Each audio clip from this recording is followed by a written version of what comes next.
அஸ்ஸலாமு அலைக்கும் வரஹ்மத்துல்லாஹி வபரகாத்துஹு. என்னுடைய பெயர் முகமது இர்ஃபான். இதுக்கு முன்னாடி இளந்தமிழன். என்னுடைய ஊர் மயிலாடுதுறை மாவட்டம். அதில் ஒரு சின்ன கிராமம் தான் என்னுடைய ஊர். இன்றைக்கி என்ன தலைப்பு பேச போகிறேன்னா, வட்டி சம்மந்தமாக தான் பேச போகிறேன். நான் எதுவும் ப்ரிப்பேர் பண்ணலை. இப்போ தான் யோசித்தேன் என்ன பேசலாம் அப்படின்னு யோசிக்கும்போது, நிறைய வாட்டி பேசும்போதெல்லாம் எங்கள் ஊர் சம்மந்தமாக தான் பேசுவேன்.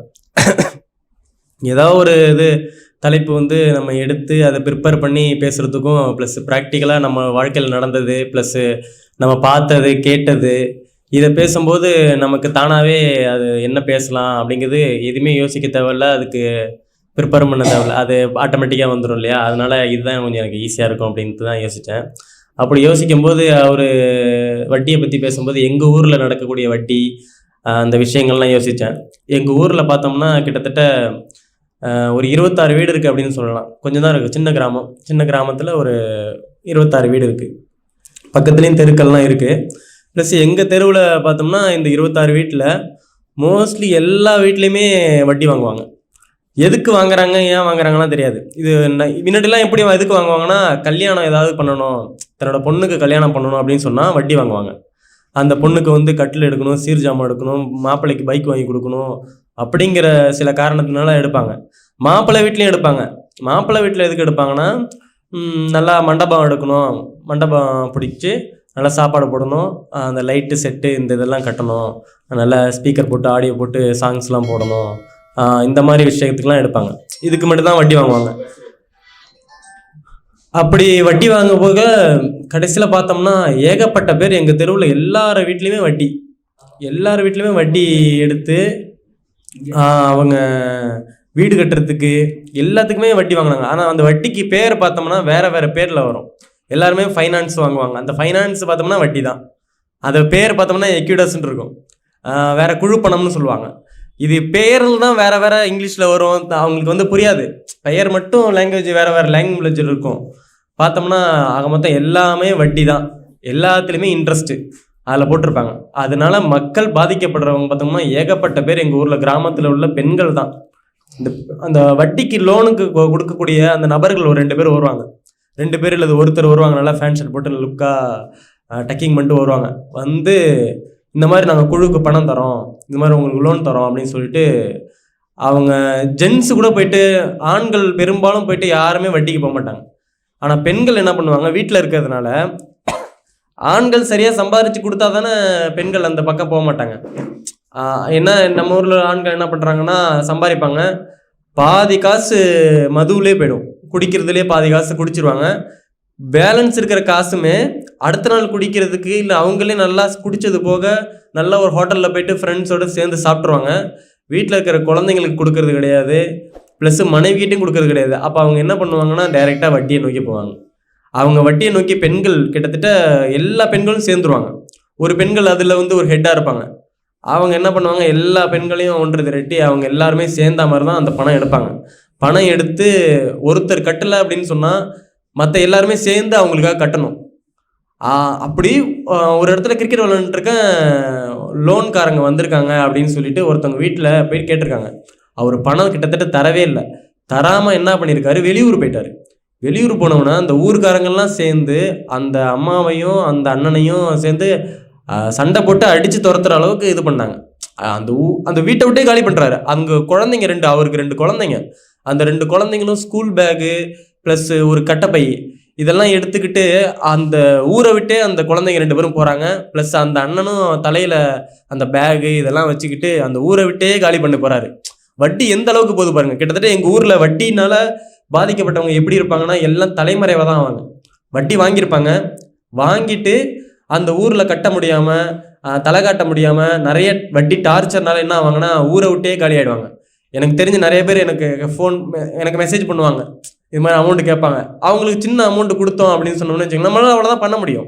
ஒரு 200 கொடுப்போம், 500 கொடுக்குறோம் அப்படின்னு சொன்னோம்னா அவங்க ரிட்டன் தரமாட்டாங்க. மறுபடியும் நமக்கு மெசேஜ் வந்துட்டு தான் வரும். மறுபடியும் நமக்கு கொடுக்கறதுக்கு எண்ணமும் இருக்காது. எப்படி கொடுக்கணும், நமக்கே தேவைப்படும் அமௌண்ட்டு. இந்த மாதிரி எல்லாம் நிறைய பேர் இருப்பாங்க. அவர் சொல்லும்போது அந்த வட்டினால் எங்கள் மாமா கூட வட்டினால் பாதிக்கப்பட்டார். கடைசியாக எங்கள் மாமா பேசியிருப்பார். அல்ஹம்துலில்லாஹ் நான் அவர்கிட்ட பெரிய துவா செஞ்சுட்டு இருந்தேன். எங்கள் மாமா கண்டிப்பாக இஸ்லாத்துக்கு வரணும். அவர் வந்து மன நிம்மதிக்காக அந்த வட்டி வாங்கிட்டாரு. வட்டி வாங்கினதுனால நிம்மதி எங்கே இருக்குன்னு தேடி தேடி அலையிறாரு. வட்டினால வந்து நாளைக்கு வந்து கேட்பாங்க, ஒரு 5 இடத்துல வந்து கேட்குறாங்க. அவர் வந்து எங்கே நிம்மதி தேடுறதுன்னு சொல்லிட்டு அலைஞ்சிட்டு இருக்காரு. அவர் மதுவை நோக்கி போகிறாரு. மது பழக்கத்தில் ஈடுபட்டு மது அருந்துனா நமக்கு வந்து நிம்மதி கிடைக்கும். ஒரே டார்ச்சராக இருக்கு, தொல்லையாக இருக்கு. நம்ம எதுக்கு வாங்கினாங்கன்னா ஆடம்பரமாக வாழ்கிறதுக்காக தான் வட்டி வாங்குறாங்க. வட்டி எதுக்கு வாங்குறாங்கன்னா ஒரு நோயினால் பாதிக்கப்பட்டு என் பையனுக்கு ஆப்ரேஷன் பண்ணணும் இந்த மாதிரி ஒருத்தவங்க கேட்டிருந்தா கூட, ஒரு இந்த மாதிரி இஸ்லாம் தெரியாத மக்கள் தான் அவங்க. இந்த மாதிரி வட்டி பெரும் பாவம் இதெல்லாம் அவங்களுக்கு தெரியாது. அவங்க கூட என்ன பண்ணலாம், சரி ஒரு விதத்தில் கூட ஓகே. ஏன்னா ரொம்ப உடம்பு சரியில்லை, operation, serious condition, cancer patient, ஏதோ ஒரு ப்ராப்ளம் அப்படின்னு சொன்னால் சரி ஓகே, அவங்க வந்து வட்டி வாங்கி பையனை வந்து குணப்படுத்தணும்னு நினைக்கிறாங்க. எங்கள் அம்மா கூட அது என்னனுக்கு உடம்பு சரியில்லாதப்ப வட்டி பக்கம் கூட போகலை. எங்கள் அம்மாவோட தாலியை வந்து வச்சு தான் எங்கள் அண்ணனுக்கு ஆப்ரேஷன் பண்ணி அல்ஹம்துலில்லாஹ் அவன் இப்போ குணமாகி அதுக்கப்புறமா அல்ஹம்துலில்லாஹ் அவன் இஸ்லாத்தை ஏற்று இப்போ எங்கள் அம்மா அவன் நல்லபடியாக எங்கள் அம்மாட்ட ஃபோன் அடித்து கேட்டால் நடுப்புள்ள தான் விசாரிக்கிறான். என்னம்மா எப்படி இருக்க, நல்லா இருக்கியா, சாப்பிட்டியா, பணம் வேணுமா, அமுச்சு விட்றேன்னு சொல்லிட்டு நல்ல முறையில் பாதுகாத்துட்டு இருக்கான். அல்லாஹ் எந்த அளவுக்கு வந்து அவன் அந்த மாதிரி ஒரு இது கொடுத்துருக்கான் பாருங்க. நம்ம எண்ணத்தை கொண்டு தான் செயல்கள் அமையுது. அப்போது அந்த வட்டியுமே அப்படிதான், எண்ணத்தை பொறுத்து அதில் போட்டிருக்கான் பாருங்க. எவர் மக்களின் பணத்தை அல்லது பொருட்களை திருப்பி செலுத்தும் எண்ணத்துடன் கடன் வாங்குகிறானோ அவன் சார்பாக அல்லாவே அவனை திருப்பி செலுத்துவான். எவன் திருப்பி செலுத்தும் எண்ணமின்றி அதை ஏமாற்றி அழித்துவிடும் எண்ணத்துடன் கடன் வாங்குகிறானோ அல்லாவும் அவனை அழித்து விடுவான் என நபிசாஸ் வந்து கூறினாங்க அப்படின்னு சொல்லிட்டு ஹதீஸில் வந்து பதிவிடுறாங்க.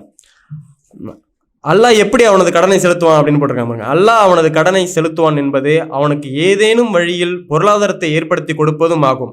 இல்லையெனில் கடனை அடைக்காமல் மரணித்து விட்டால் அவனது பாவங்களை மன்னிப்பதாகும். இறைவன் அவனை அழித்து விடுவான் என்பது அவனது பொருளாதாரத்தை அபிவிருத்தி இல்லாமல் ஆக்கிவிடுவான் என்பதாகும் அப்படின்னு சொல்லிட்டு ஹதீஸில் வந்து பதிவிட்டிருக்காங்க. ஒரு சில ஹதீஸ்லாம் எடுத்தேன். அதில் வட்டியோட டைப்ஸை பாருங்கள். வட்டியில் வந்து எத்தனை டைப்பாக வட்டி போடுறாங்க அப்படின்னு சொல்லிட்டு போட்டிருக்காங்க. வட்டி, வட்டிக்கு வட்டி, டபுள் வட்டி, மீட்டர் வட்டி, நிமிட வட்டி, ஸ்பீடு வட்டி, ரன் வட்டி, கந்து வட்டி, தண்டல் வட்டி, தின வட்டி, இது போன்ற எண்ணற்ற வட்டி ரகங்கள் இருக்குது அப்படின்னு சொல்லிட்டு போட்டிருக்காங்க.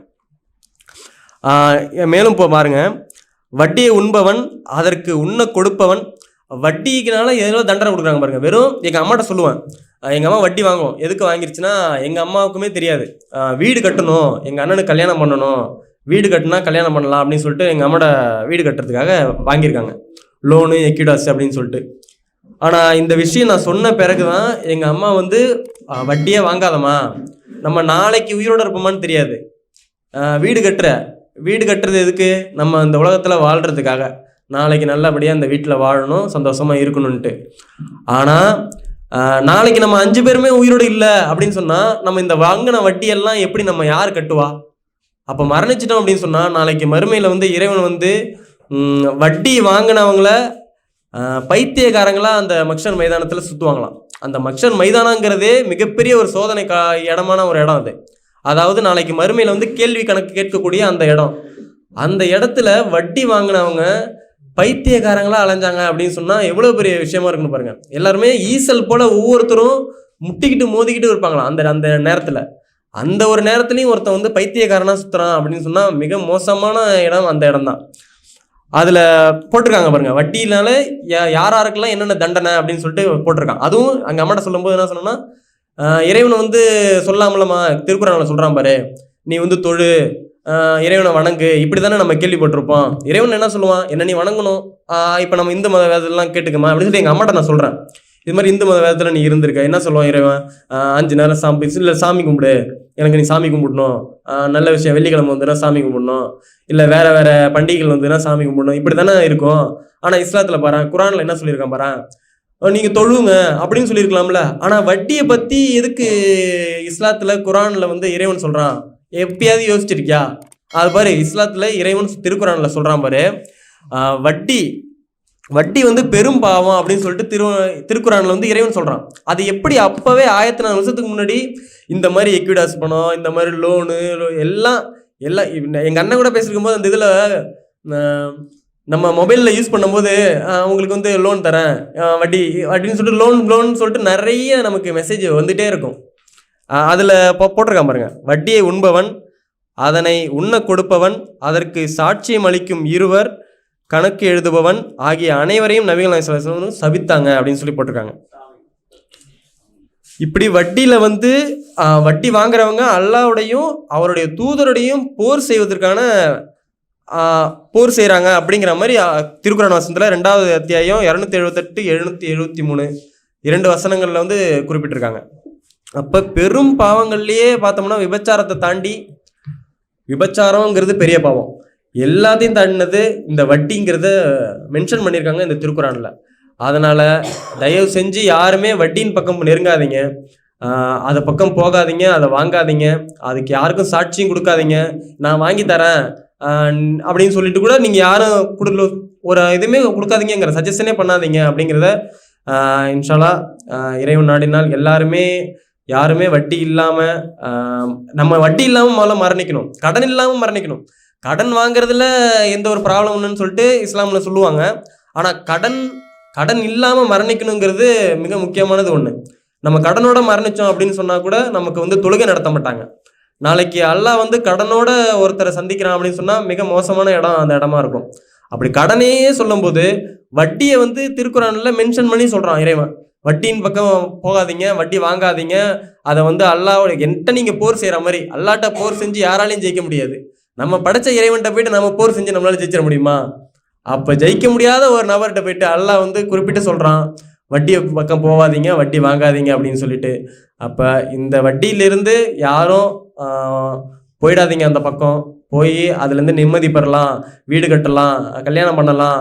நம்ம அடுத்த நிமிஷம் நம்ம உயிரோடு இருக்க போகிறது இல்லை. வட்டி வாங்கிட்டு வர வழியில் கூட நம்ம மரணிச்சோம் அப்படின்னு சொன்னால் அந்த வட்டியை யார் கட்டுறா அப்படின்னு நம்ம பார்த்தோம்னா நம்ம கேள்விக்குறியாக இருப்போம். நாளைக்கு இறைவன் கேட்பான், இந்த வட்டியை வாங்கினியே அப்படின்னு சொல்லிட்டு மிகப்பெரிய ஒரு நஷ்ட ஈடாக நம்ம ஆயிடுவோம் நம்ம மறுமையில். அதனால் தயவு செஞ்சு யாரும் வட்டியின் பக்கம் நெருங்காதீங்க அப்படின்னு சொல்லி இந்த வாய்ப்பளித்த இறைவனுக்கு நன்றி தெரிவித்தவனாக என்னுடைய உரையை நிறைவு செய்கிறேன். அஸ்ஸலாமு அலைக்கும் வரஹ்மத்துல்லாஹி வபரகாத்துஹு.